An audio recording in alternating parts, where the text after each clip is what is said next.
মানিকগঞ্জ মরিচ যারা আছেন বলছি ঘড়ি হাতে দিবেন, ক্লিয়ার? পকেটে কলম রাখবেন, ক্লিয়ার?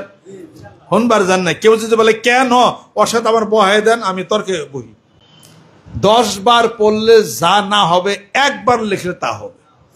অনেক ওয়াজ অনেক বয়ান হয়, কোনটা দরকার কোনটা কি ভালো করে খেয়াল করে ওইটা লিখতে হয়। লেখার অভ্যাস আপনারা কইলেন, আপনারা তো কেউ লেখেন না। ইকরা বিসমি রাব্বিকাল্লাযী খলাক পড়েন, আগে হলো পড়া, তারপরে হলো লেখা। পড়েই গেলেন, লেখলেন না, তাহলে কাজটা ঠিক হলো না। আল্লাহ পাক বলেন ইকরা, পড়ো। এরপরে বলছেন লেখো, ওয়া আল্লামা বিল কলম, লেখো। কলম দিয়ে শিক্ষা গ্রহণ, শিক্ষা দিছি তোমাদেরকে। অতএব লেখাপড়া না, পড়া লেখা। সুবহানাল্লাহ। লেখাপড়া না, পড়া লেখা। আগে পড়ো, পরে হলো লেখো। আপনারা সব খালি পড়েন, একজনও তো লেখেন না। আমার যে কত ডায়েরি আমি লিখি, আপনারা যারা এখানে বয়ান বক্তৃতা করেন তাদের ওয়াজের পয়েন্টও আমি লিখি। এটা প্রকাশ করলাম মানে আমি দুর্বল হয়ে গেলাম, তাই না? যে আমাকে ওয়াজ নেওয়া মনে, আমাকে পীরে মনে দেওয়াটা শিখা চুকা খা, কোনো সমস্যা নাই। আমার কি সব জানা আছে? আমার জানার খুব আগ্রহ। ডাক্তাররা কত প্রেসক্রিপশন, কত কেউ অনেক কিছু বলে, নতুন কিছু বলে, ওটা আমি শুনে আমি আবার মনে রাখি, আবার ডায়েরিতে আমি সেটা নোট করি। আমি যা পড়ছি দাখিল ইলম কামিল পর্যন্ত পড়ছি, কোরআন শরীফ বাইর করে টুকটাক টুকটাক লিখি। জোরক্ত সময় আমি লিখছি, লেখার মধ্যে আমি আছি। আবার যে ইউটিউব টিভাই তারপরে কিছু কিছু অনেক জ্ঞানের কথা বলে, আলেম ওলামারা বলে, এই সবকে আমি জানি। তারা তো অনেক পইরা হয়তো একটা বক্তব্য দেয়, ওটা আমাকে গুছাইতে গেলে আমার 2 দিন সময় লাগবে।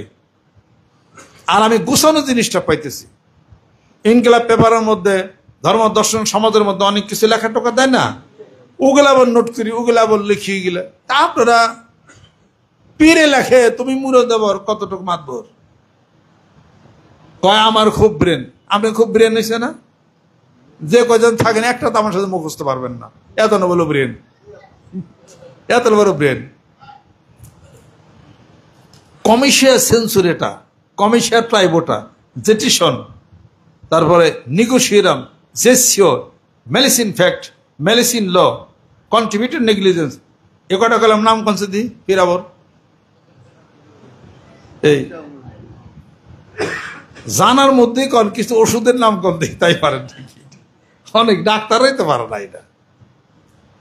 এরা সবাই মোটামুটি পারে। ঠান্ডা জানে ওয়াটার বরিস কম্পাউন্ড, বেনেডিল, এনলার্জ ইমালশন, ডিকেন্স ডেমিয়েনা, দ্য পিল, ইউনিক কন্টেন্ট, সেরিটেট, এমলিফাইলানা, এমলিফাইলানা রিটার্ড, ইওফাইলিন, তারপরে থ্যাংলেট, এলস্পোরিড, তারপরে এগুলো, তারপরে ব্রডিল, টুফেন, তারপরে ম্যান্ট্রোলিন, এগুলো সব, তারপরে সালবিটামল,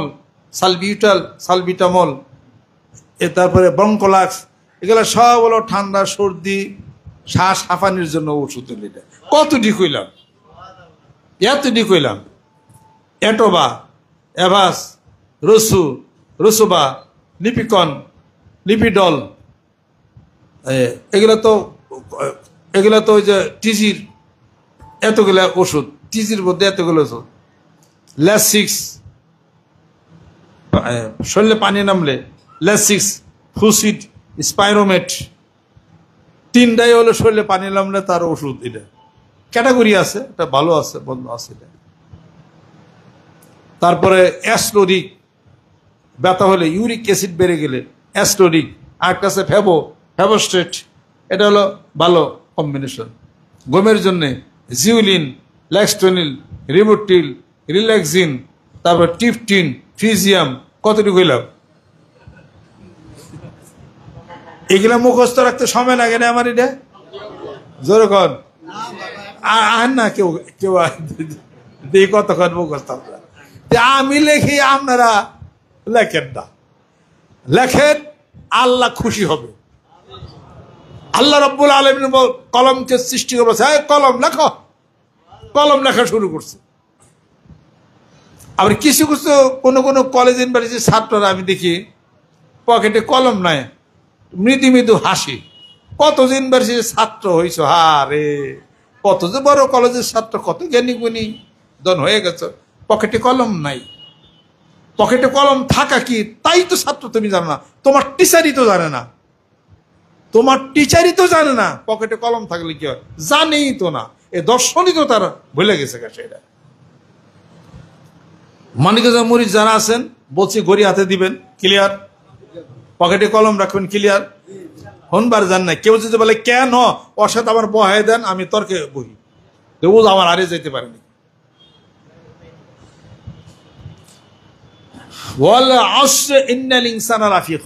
আল্লাহ পাক বলেন সময়ের যুগ যুগান্তরের কসম, মানুষ সব ক্ষতি করছে। আপনার টাইমেরই জ্ঞান নাই আপনি। ঘরে মানুষের কেন সময়, কেন এই সময় ধরে আপনাকে কাজের হিসাব করতে আপনাকে অবশ্যই মিশাইতে আপনাকে। কলমে এমন জিনিস, হ্যাঁ, যেই কলম না থাকলে পরে, কলম সাথে কাগজ কলম না থাকতে পারে, এই গজল হইতো না। আব্দুল আলিম তখন যাইতেছিল, নদী পার হইতেছিল, এই গজল তখন কলমে রচনা হয়ে গেল, সাথে যে ছিল সুর হয়ে গেল। কলম খাতা না থাকলে পরে ওই সময় কাজী নজরুল ইসলাম সাহেব এই লেখা লিখতেই পারতেন না, কাগজ আর কলম না, সাথে সাথে ঘরে গেলেন। কোন গজল? ও মনোরম জানে রই রোজার শেষে এলো খুশির ঈদ। এটা কাগজ কলম আসলে দিয়ে লেখা সম্ভব হয়েছে। কাগজ আর কলম মধ্যে ওই এক ধরনের সিগারেটের বাইর করে পট করে সেটা লিখছে। কোন সময় ব্রেনে কোনটা আসবে, কলম কোন জায়গায়, কলম নাই না, কলম পাইবেন কোন জায়গা, ওটা চলে গেছে, ওটা শাসন দিয়ে লিখতে হবে। ওইটা লেখা হইতেছিল, পদ্মারে তোর তুফান দেখা পরাণ কাঁপে ডরে, ফেলায় আমায় মারিস না তোর সর্বনাশা ঝরে, একে আমার ভাঙা তরি। লেখা হয়েছিল ওইটা। এরকম কত কবি, কত সাহিত্যিক বৈশা বৈশা কত কিছু আসছে, কলম আর কাগজ কলম পটাপট পটাপট লিখছে। আপনার কাছে কাগজও না, আপনার কাছে কলমও নাই, একটা জায়গায় হাইরে যাইবেন আপনি।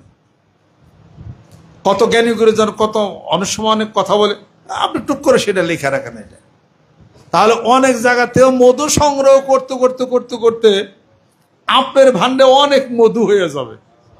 সুবহানাল্লাহ। ভারতে থেকে আসলো সংগ্রহ করার জন্যে লুকমান ফকির কলেজ, যার নামে হইল কলেজ টাঙ্গাইলে লুকমান ফকির কলেজ, সেই লেখছিল কাগজে কলমে দাঁড়াইয়া একটা গজল লেখছিল। সেই গজল সংগ্রহ করার জন্য ভূপেন হাজারিকা ভারতের থেকে আসলো বাংলাদেশে, সেই গজল সংগ্রহ করে নিয়ে গেল, সেই সুর নিয়ে তার কণ্ঠে গাইল। সুবহানাল্লাহ। কি গাইল?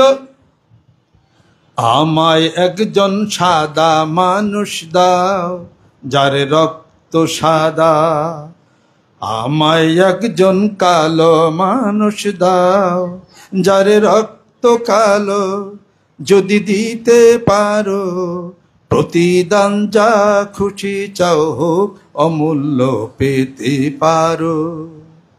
আমায় একজন সাদা মানুষ দাও, যার রক্ত সাদা। কোথার থেকে লিখলো, কে বাইলো? সংগ্রহ। পৃথিবীর মানুষ শুনলো। আবার লন্ডন না কোথায় যায় ভূপেন হাজারিকা মারা গেছে, তার ছেলে তেজি হাজারিকা এখনো জীবিত আছে, এই খবরও রাখছি, খবর পুরোটাই ছেড়ে দিয়ে। তাহলে এটা হলো কলমের ব্যাপার। পড়ছেন, লিখতে হবে, পড়ছেন লিখতে হবে। আমি পড়িও, আমি লিখিও, সব ডায়েরিতে আবার, যে আমার বালিশেরও আমার ডায়েরি কলম আছে, ডায়েরিতে কলম কর্ষিপ আছে, এটা আমি লিখি। আমার এটা 10 বার পড়লে যা না হবে, একবার লিখলে তা হবে। এটা আব্বার কাছ থেকে আমি শুনছি। এটা বিদ্যার তো জানার তো আর শেষ নাই, মরার আগ পর্যন্তই খালি যাই নেই যাবেন, চেষ্টা খালি করবেন, খালি আস্তাগফিরুল্লাহ কথা বেশি হয়ে গেল।